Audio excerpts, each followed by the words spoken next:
Hey there everybody and welcome back. I'm your host Joshua Ryan. 2020 will be the first year in over a decade that we don't get an MCU movie in theaters. Black Widow was pushed back until May of next year. The untitled Spider-Man 3 film isn't due until December of next year, and Doctor Strange in the Multiverse of Madness isn't set to hit theaters until 2022. And of course, all of that could still change. Movies have been bouncing from release date to release date more times than Thanos changes his appearance. So let's take this break to put your knowledge to the test with a series of 10 questions, carefully selected to give even the most hardcore fan a tough run. But be warned, I've looked ahead into the future and viewed 14,605 possible outcomes, and there is only one where you get a perfect score. So let's get started. Question 1. Which of these frequent Disney collaborators helped launch the MCU by directing Iron Man in 2008? A. Brad Bird, B. The Russo brothers, or C. Jon Favreau? Time's up! The answer is of course Jon Favreau. At the time he seemed like an odd choice for such a huge project, but the director of Elf proved he could handle a major blockbuster. He's gone on to continue working with Disney, directing their remakes of The Jungle Book and The Lion King, and helping to create The Mandalorian for Disney+. Question 2. The opening scene of Guardians of the Galaxy sees Peter Quill dancing through the opening credits while blasting a catchy, classic tune through the headphones of his Sony Walkman. What song is he listening to? A. Hooked on a Feeling, B. Come and Get Your Love, or C. Brandy? Unplug your headphones and turn it up to 11 because the answer is Come and Get Your Love. It's a great opening and perfectly sets the tone that James Gunn intended for the series. It's fun and light, and he would continue to utilize music in an important way throughout the film and its sequel. Question 3. Okay, so those were a little easy, but we're just getting started. Here's one that may not be as well known. Which of these MCU villain actors nearly played Spider-Man in the early 2000s? A. Jake Gyllenhaal, B. Jude Law, or C. Tom Hiddleston? Is your Spidey sense giving you any clues with this one? The answer is Jake Gyllenhaal. Spider-Man actor Tobey Maguire injured his back while filming Seabiscuit, and it was believed he wouldn't be able to return for Spider-Man 2.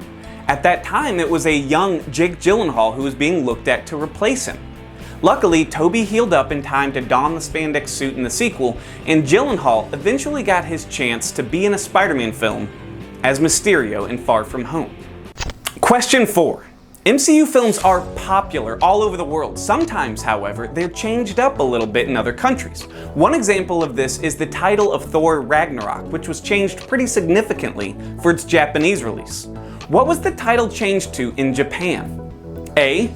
Mighty Thor Battle Royale, B. Thor and Hulk Friend and Foe, or C. Thor God of Lightning? This is a tough one unless, of course, you watched the movie in Japan, but the answer is A. Mighty Thor Battle Royale. It's a fitting title, I think, considering the battle arena that pits Hulk against Thor. Question 5.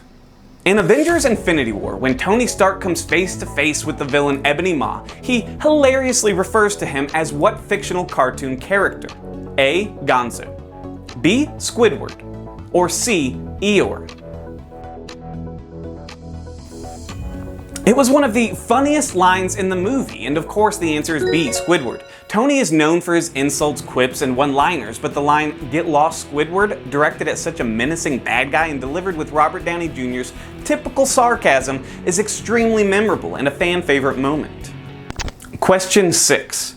In a dark and somber deleted scene, which of the Avengers intended to end their life by traveling into the Arctic and pulling a gun from their waistband? A. Steve Rogers, B. Tony Stark, or C. Bruce Banner? This is pretty heavy stuff, but the answer is C. Bruce Banner. In a deleted scene from The Incredible Hulk, Banner travels deep into the snowy mountains. Emotionally distraught, he is a broken man. But after pulling the gun from his waistband, he transforms into the Hulk and crushes the firearm. In The Avengers, Banner references his suicide attempt, saying, "I put a bullet in my mouth, and the other guy spit it out."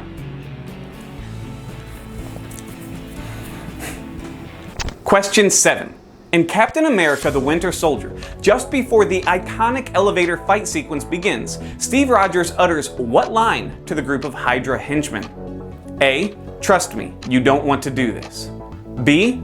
You are not going to like how this ends. Or C. Before we get started, does anybody want to get out? The answer is C, and although nobody chose to get out, it was nice of Cap to offer. It's a great scene, and it's considered by fans to be one of the best action sequences to come out of the MCU. Question 8. In an after-credit scene for the first Avengers film, we see the Avengers sitting in a pretty destroyed shawarma restaurant enjoying a meal after saving New York.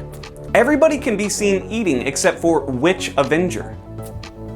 A. Thor. B. Captain America. Or C. Black Widow. Now this one came out in 2012, so even though it's a pretty funny scene, it may be a little tough to remember. But the answer is B, Captain America. And it's not because he has anything against Middle Eastern cuisine, but the after-credit scene was actually filmed a while after the rest of the movie. Chris Evans was already filming his next movie, Snowpiercer, and had grown a beard for that role, so he's actually wearing a fake chin piece to hide the beard here. But hey, I guess they could have just CGI'd the facial hair out, right? Question 9. Here's an interesting one. Which actor went up against their own brother during the casting process for a starring role in the MCU? A. Chris Hemsworth. B. Tom Holland. Or C. Josh Brolin. Feeling confident on this one? Then I hope you said Chris Hemsworth, because A is the answer. Chris competed against his younger brother Liam, as both fought hard to earn the role of Thor. Chris came out on top, of course, and honestly, I couldn't see anybody else doing a better job. And now older brother Luke Hemsworth has recently come out saying he would like to play Wolverine in the MCU. And you know how the old saying goes, there's always room for one more Hemsworth. Question 10. Acting is a true talent, a skill, and Marvel has made it a priority to get the very best actors and actresses to star in the MCU. So which of these MCU actors is also an Academy Award winner? A. Robert Downey Jr. B. Brie Larson. Or C. Mark Ruffalo.